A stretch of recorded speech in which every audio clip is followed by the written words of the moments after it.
Hopefully, it's spinning. It's spinning. Okay, I'm getting the live. Are you getting the live? Yep. Perfect. Good afternoon or good evening, depending on where you are in the world. It is your hostesses with the mostesses, Leslie, yours truly from the Nerdy Narrative, and my bestie this way, Kate from the Literary Apothecary. I will have her channel linked in the description down below, along with Anita. Anita, who, when I asked, she's like, "Yeah, I'll join you guys to chat about this book." I totally missed that she hadn't read it and included her in all this. So, if you're wondering where Anita is, she pulled a really good joke on me, and we're just gonna. I told her, okay, now you have to read the book overnight, Right. but We tried to convince her to read it, but I guess she didn't fall for it. I tried. I did my best. I usually get to suck her in, but I know I've got her for next month, so she'll be back next month, everyone. All right, we are here today to talk about our experience reading The Maid by Nita Prose. A non-spoiler summary of this book is it is a murder mystery, who done it, but I would also say it's more about the character of Molly Gray more than anything. She is a 25-year-old girl who works as a maid at a prestigious hotel called the Regency Hotel. She loves cleaning, and I was in for all of that. I loved her joy at walking into her job each morning and seeing her maid uniform just pressed, hanging in its plastic wrapper on her locker. I also loved that when she went home each day, her and her grandmother had a system where each day they would do a cleaning chore together, and that way their living space was in a constant state of cleanliness. So if somebody just popped up, no big deal. The house at some point had been recently cleaned, which is what I do. I spread my chores out where I do a little bit each day. So that really just sang to my heart, and I absolutely loved it. Now, Molly is a little bit different. She doesn't look different. She looks just like everybody else, but she interprets things differently.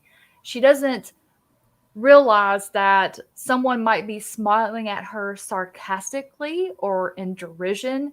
She can't tell the different types of expressions or interpret what you're saying. She takes it at face value. She's neurotypical, neurodivergent.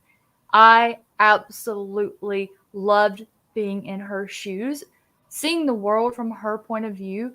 I'm not sure if the author researched this or she talked to people, or I honestly I don't know much about it, but I enjoyed getting to be in a character's shoes to see what the author's interpretation of that might be. It also breaks your heart because you see how other people treat her. Sometimes they picked up on the cues that she wasn't understanding them, and sometimes they didn't, and just how she was treated because of that. So it will equally be heartwarming and heartbreaking. And of course, there is a murder mystery. Molly goes into work one day, she goes in the penthouse suite and discovers a dead body. And that's where our story begins and takes off from there. That's the non spoiler summary. Everybody out there in the chat, including you, Kate, what did you rate this book? I gave it a solid 3 stars. I enjoyed getting to know Molly and seeing the world from Molly's point of view the most, but it felt like for me, there was something missing to give it a higher rating. It was a good book. I didn't think it was bad at all. I enjoyed it. But maybe this discussion will bump it up. My ratings are never set in stone. They are fluid as water. So, well, I'm with you. That's why I love reading and talking about my experience, because we all just like Molly, we interpret things differently. We have different life experiences, and you may pick up on something that I didn't, and then when we talk about it, it brings that out, brings it to light, and then it makes it mean something. So there's been plenty of times where I've talked about books with people or talked out loud about it Right.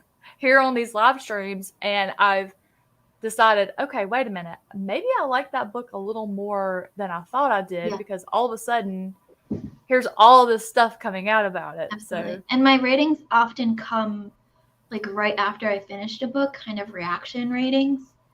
And so sometimes the longer I think about a book, I often tell myself, like, I need to wait a little bit before I can rate these books, but then I have like that impulse to immediately write it once I'm done. But then they often change when I start talking to people about it. I usually can tell very quickly if I'm gonna love it or just like it or something along those lines. But this one, I can't remember if it was chapter 1 or chapter 2 when I knew I was going to just have a really great time with this book. Because while Molly does not pick up on spoken, phrases, cues, expressions, what she does pull from her interactions with other characters had me just giggling. It was so funny. And I loved how she treated people. She treated everybody the same. Yeah. And it was just, I loved it. I think my favorite part, I loved Molly, but I think my favorite part were some of the side characters. Mm-hmm. I'm like a sidekick person. I instantly attach to the side characters a lot more than the main characters usually. And I absolutely fell in love with the doorman. I forget his name. Yes. Oh my gosh. He like had my heart instantly. He was, what was his name? I forgot. How could I forget his name? But I liked how he was like always saying, "My dear girl." And he Mr. Preston. Mr. Preston. Mr. Preston. Yeah. One of the things I could appreciate about this without talking about spoilers is the characters felt very real to me. Like, no matter what character we're talking about in this book, every character felt like they could be the real life counterpart of these different, because we had all sorts of different characters in here. We had a good diverse amount of characters in this book. And everyone felt like they were truly that kind of character.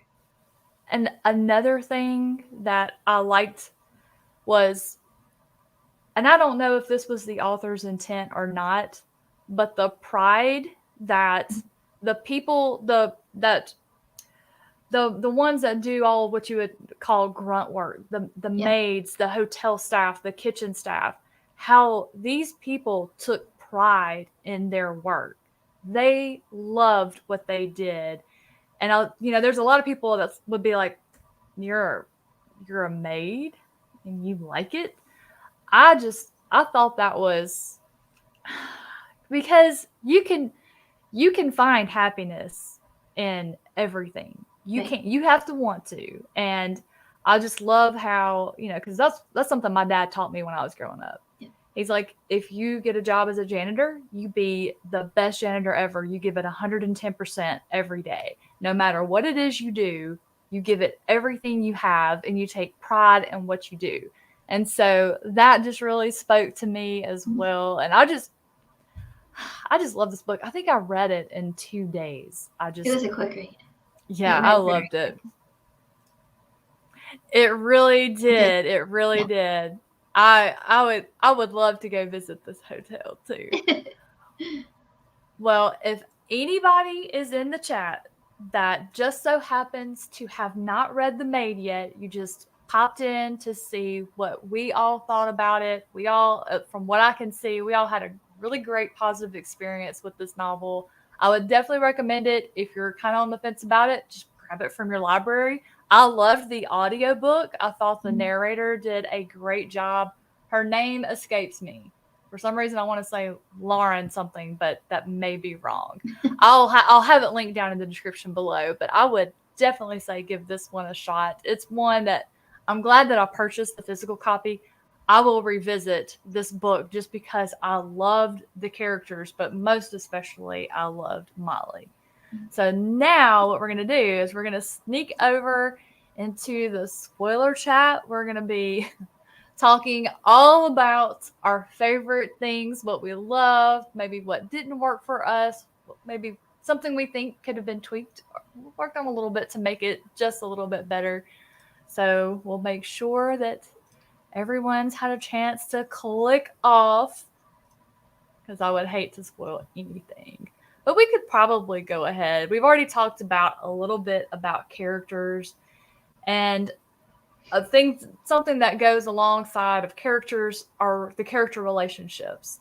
So it sounds like, from what I'm seeing in the chat here, Kate, as well as you, oh, they are making a book into this movie. I mean, they're making this book into a movie. I had the first name right. Lauren Ambrose. Thank you so much, Andreas. Thank you. So I'll be going to see this movie. Yeah. That is fantastic news. But so it's pretty common knowledge. We enjoyed the characters, relationships. How did you feel about the relationships?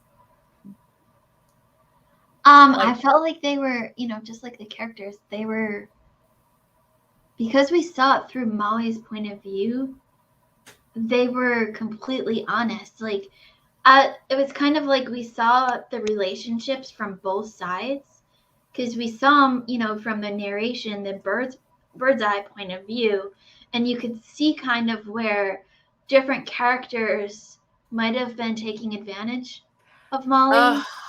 I wanted to come through that book a couple of times. Right. At those.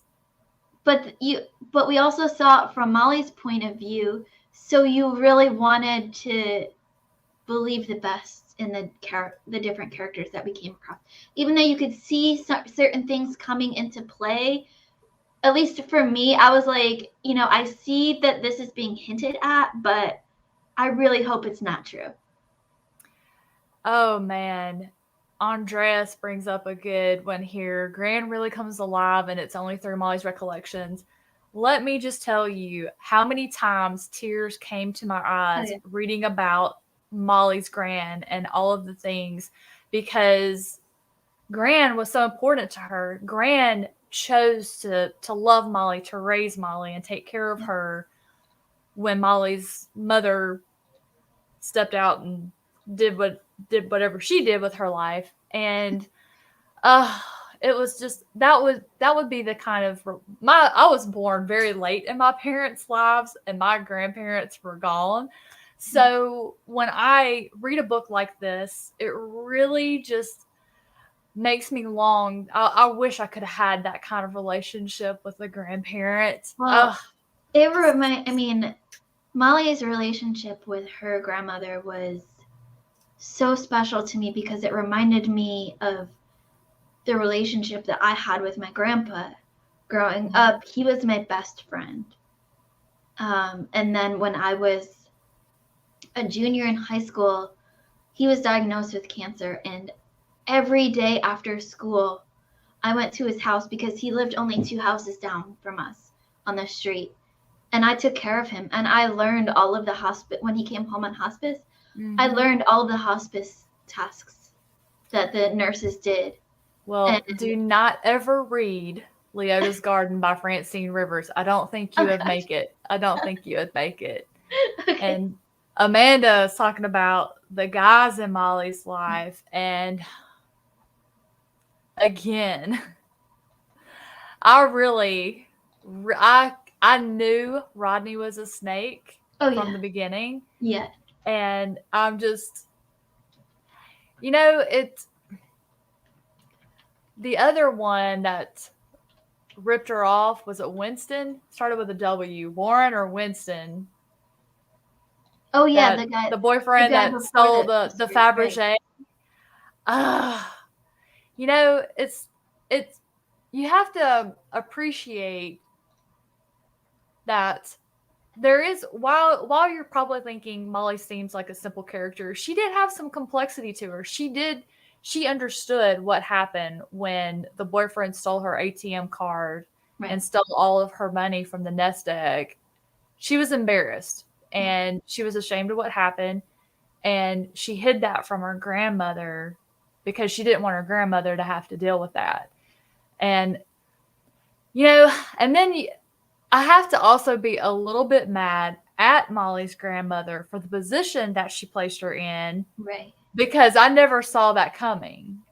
Like, the murder mystery part of this was a little bit predictable, but I think it was supposed to be. I think we were supposed to be enraptured and enthralled by Molly's story, which I was, but I was completely shocked about the whole grandmother. Right. What do y'all think? What did y'all think about that when you read that? I can't believe. I was like, how? I feel like how could she do that? The grandmother should have, since she lives with Molly and she raised Molly, she knew Molly and her personality well enough that she should have known better to entrust that whole thing with Molly. Well, it's not that, like, I guess Molly was the best person for the job, and that I think she's able to compartmentalize. Right. But she also did cause her some trauma. It didn't manifest itself in the way like it would someone who didn't have the neuro tendencies that Molly have, but to have her essentially kill the one person she trusted and loved, oh man, I couldn't do it. I don't care who you are. I don't care how much I love you. I wouldn't be able to do it. I wouldn't be able to do it either. Yeah, I got to that part and I had to set the book down. Yeah, I was completely shocked, as well as that final reveal in the ending. Yeah, I was, I kind of wondered if the first Mrs. Black had anything to do with it, and I suspected Giselle the entire time. I thought she was taking advantage of Molly. I thought her and Rodney were together, and that they came up with this whole plan. Yeah. And that's why she befriended Molly, as they were going to set her up to be the patsy. And then I was so happy at the end that Molly, while Molly did trust Rodney and have a crush on him. I mean, who hasn't in this chat ever made a bad decision because they liked somebody or loved somebody? I mean, we've all done it. We've all made some poor decisions based off of someone we liked. So I can understand that, and a lot, that's just part of life. But I'm glad that everybody she trusted didn't end up betraying her. Right. So I was very glad that Giselle turned out to be a good person. Yeah. I was, as soon as Juan Manuel showed up at her apartment and he cleaned his own shoes, I knew that was it. I was like, well, we're gonna be planning a honeymoon soon. Yep. I felt like once we learned the ending of her story with Gran, and how she had to kill Gran and the way about it, I felt, and then they kept hinting at like the missing pillow in the hotel room. I thought like maybe it was going to be one of those stories where Molly doesn't remember something happening, and then it'll be like a huge reveal at the end that like somehow she was drugged or something and she was the one that really did it, because they kept on hinting at the pillows and that connection. And I was like, what kind of a reveal are we going to get at the end of this? Well, I think what was happening there, or this is just my conspiracy theory. I think when we got the revelation about how Molly killed Gran, mercy killing, and then the pillow kept coming up, I knew the pillow was important. Right. And and then there was So then there was the mention of someone else in the room, and I think maybe the whole reason Molly was blocking that out and not really thinking about it was because, well, of course, at the end we find out it's because she understood. She likened what Mrs. Black did to what she did for Gran. Yeah. But I think maybe up until then she kind of superimposed herself. Yeah. Like, well, I did this with Gran. Right. Maybe. Or maybe we were just supposed to think that when we got the revelation about Gran and a pillow. Because that's the first thing I thought. I was like, well, was he suffering? And Molly just was like, right. So I really like that. I just loved how it ended. I wasn't ready for it to be over. I would, if Nita Prose wrote a short story once a week, just continuing these characters working at this hotel and just telling me about their day and any interesting people guests that they got to wait on, I would totally. And we've got to see how her and Manuel's relationship develops. Right, I want to see that. Like, they would be like the world's cutest couple. Yeah.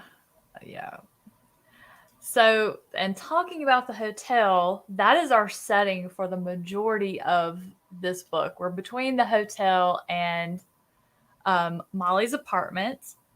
Hi. Oh, okay, Esme. Well, have fun with your visitors. I loved the hotel. I loved the way it was described. I loved also how Molly talked. She talked like she belonged in this hotel. Oh, yeah. Oh, no. I never suspected Juan Manuel Andres. I thought he was a sweetheart from the word go. I thought maybe he would get set up for it, but I never suspected that he was the one to actually do it. Yeah, I felt so bad for him. Yes. Chernobyl. Yeah. I'm kind of surprised that she ended up staying employed.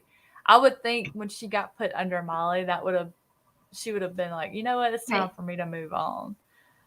But so I did enjoy the atmosphere, and in fact, until I actually read the book, I liked my cover of it the best.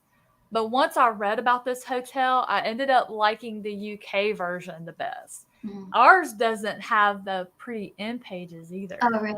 I was so jealous when Stacy was posting her pictures of it. Oh man. Yeah.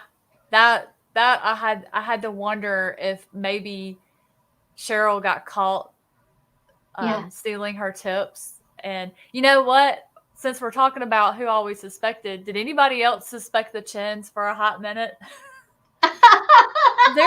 There is some movie that I watched as a kid that this wasn't the main focus of the movie, but during the movie, people's wallets kept getting stolen. And at the end, it turned like somebody ran into, it was like this little Asian couple that was so sweet. They came, oh, it's Dirty Dancing. Yeah. At the end of the movie, like Baby bumps into them and the lady drops her bag and like 20 billfolds fall out. And that flashed through my mind and I thought, oh my goodness. Did they do something? So going back to the atmosphere, the hotel and all of the like prose around the hotel reminded me of another book that I read that takes place in a hotel, A Gentleman in Moscow, where kind of like the main premise of that is that there's this count, it takes place in Russia, Moscow, Russia, and this count is put on essentially house arrest, but in a hotel instead of like his house. And the whole book takes place in this hotel because he can't step outside the hotel. He can't even step outside. He's got to stay inside the hotel. And you see like this entire world develop into this hotel. And a lot of the characters that we meet in the MAID remind me of reading A Gentleman in Moscow for the first time. Well, let me just make a note of that because I've seen that book a few times. And I'm like, I almost put it on. I think you would love it. It's one of those reads that is a fun read, but it has like those moments that just hit you. All right, I'll have to try that one. And at one point, they were making, I think, a movie or a TV series with Kenneth Branagh as the main character, and he was a producer. He's a producer of it. I don't know. Yeah. That there was talks about that during the pandemic, so I think that kind of got delayed. I don't know if it's gotten squashed or not, but I read that years ago, and I just loved it. There's another one. Okay. Well, I'm going to have to add the, you know what? I'll just have to add these to the list for future book choices. All right. So Nita Prose's writing style. There wasn't anything spectacular to say about it. It was easily digestible. I blew through it in 2 days. I don't remember anything sticking out to me that I didn't like about it, but I didn't have any problems with it. It's not purpley. It's just here we go. To me, it kind of reminded me of our character Molly in that on first glance, it seems pretty simple and straightforward. But then when you start to think about it and the different things that are going on and the different layers in it, there's a lot more that meets the eye than just straightforward storytelling. Yeah. I like that. So you got things. So, you could say Molly was an unreliable narrator. I don't think that's how it was meant to be.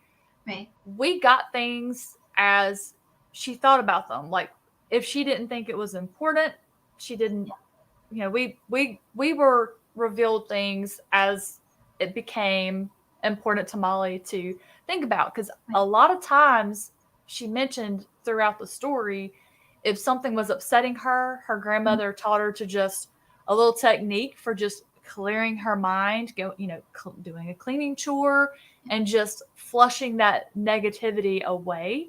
Yeah. And I think that, she was doing that throughout the story, which was, keeping all the, flushing everything away. And so I wouldn't call her an unreliable narrator in the conventional sense. I don't think she was on purpose. Right. But I never didn't trust what she was telling us. Yeah. To me, a lot of times when you have an unreliable narrator, at least for me, you're second guessing the narrator and what you're being told, and whether you're being told the full story or there's parts that are being left out on purpose or just I can't change or whatever.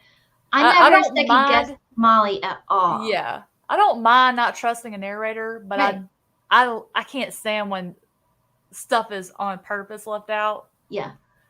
Red Rising, I'm looking. And then it comes back at the end to be important, and you're like, why wasn't this in the book the whole time? Like, come on now. Like, she told us that there was another person in the room with her. We didn't know who it was until the end, but we knew there was another person there. It's not like all of a sudden at the end of the book she remembered. Correct. And we didn't hear about it. And we heard about the missing pillow the whole time. Which was hilarious because at the end she's like, talking to the detective, she's like, I told you I felt like I wasn't alone when I walked in there. Right. Oh my God. Her conversations with the detective were so... Yeah, for being a detective, she never picked up on the fact that Molly was not interpreting her. She was taking what she was saying literally, not being... I don't know if she was thinking Molly was being a sarcastic smart aleck or what, but that whole thing was just because when Mr. Porter was doing something, I think he went to talk to the detective about what they were planning, and he called Molly from the station, and she's like, oh, well, tell the detective I said hello, give her my best regards. And he's like, are you sure?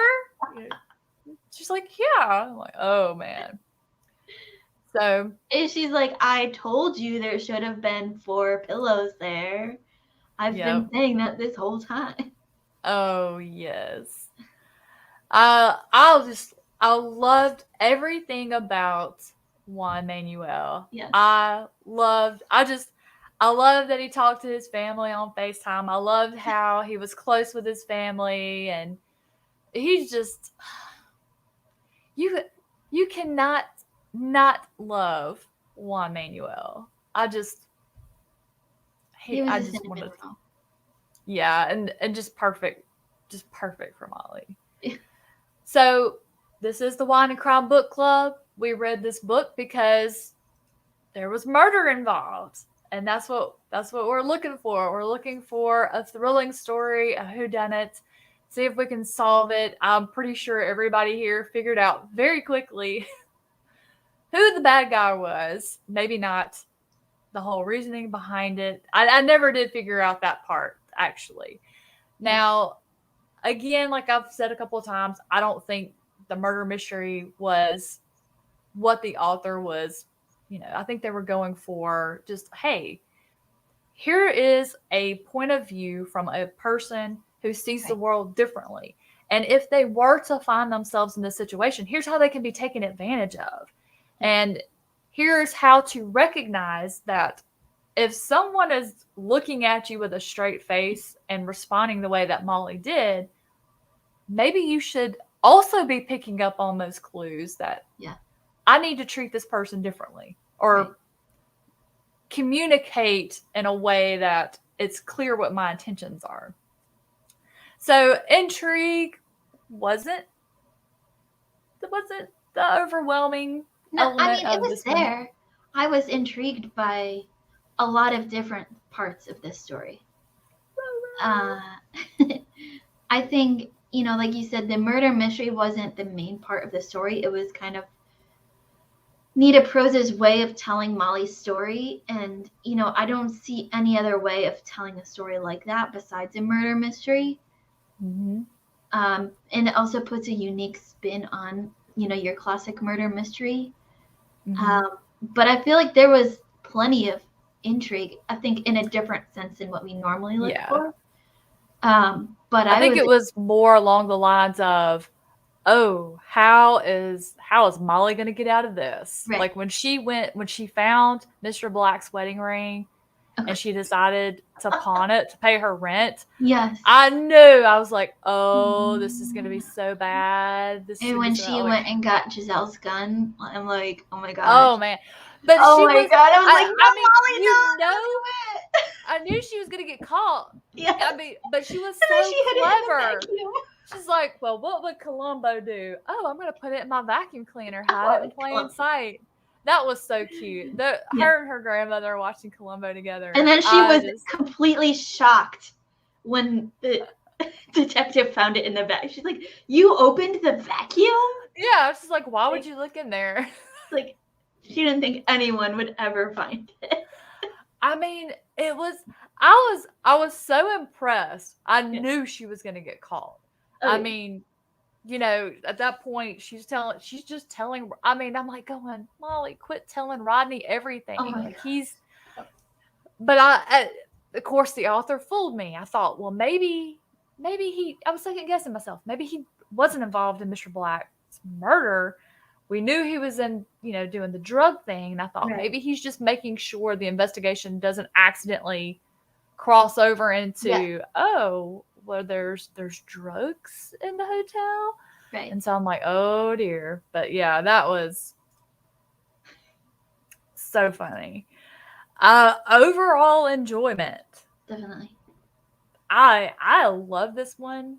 I will reread it happily. I think it's going to be one that I'll save like for a reread around January, because I always, after all the Christmas decorations come down, the holidays are over, I'll look for things that are going to lift my spirits and just make me feel like a warm hug. And the MAID to me is that, because I loved Molly. I loved the relationships that she formed. I just loved her just pure way of treating everyone.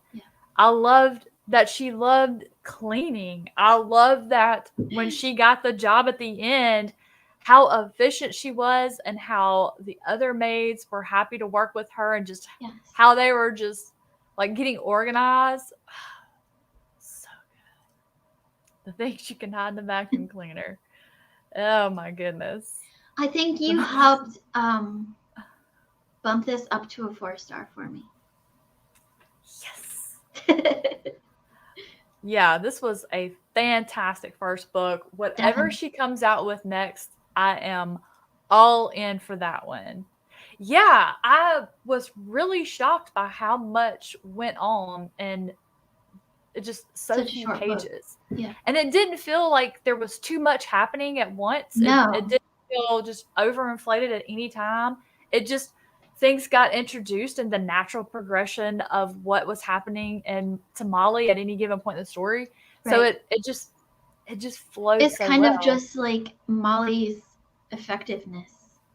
Yeah, Into the yeah, prose. it was efficient, and I just That's because where sometimes if it gets a little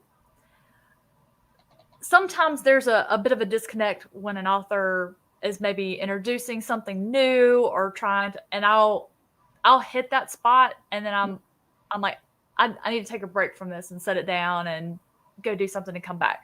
If it breaks my concentration, like cause I can't sit, as you can tell, I don't sit still very often. So I'll sit and read for 30, 45 minutes at a time, and then I got to go do something else.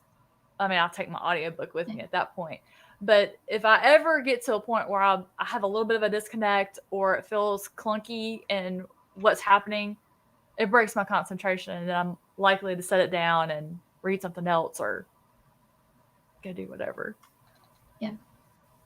But yeah, this one was just. Did you assume the shady business was about drugs? Because yeah, I didn't, Andres. I did not first suspect drugs at all. Right. When I don't even know. Let me think. I'm trying to remember what my first thing that I was suspecting they were up to. I think I was thinking it was something to do with gambling because I figured the way that they were describing Rodney, and when Molly was the first time we meet Rodney, I believe she noticed his very expensive watch, but yet he was a bartender in a hotel. So I kind of got the impression at that point he came from money, but something happened. So I was thinking perhaps I think gambling was the first thing that popped into my mind, especially when talking about the ball tattoo guys. I'm like, you know, these mob guys are coming to shake him down. But no,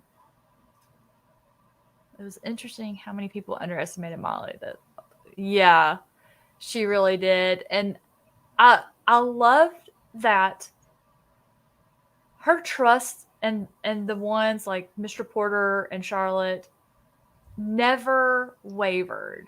Yeah. She just, and you know, and it's like, and she's been hurt before. Like she's been burned. She's put her trust in the wrong people before. But I love that she didn't let that carry forward to not give someone else a chance. So I really appreciated that, because that's kind of how I feel like I am. I don't know. I think that's probably why I like Molly so much. I kind of feel like her a little bit, especially when she's talking about how she like. I don't hate cleaning as much as I used to since I've gotten into audiobooks. Now I will clean all dang day if I got an audiobook. But I don't like cleaning so much as I like enjoying the benefits of clean. And I love when my house is clean. I love when everything's put away, and I just walk by Chris's desk and I don't look at it.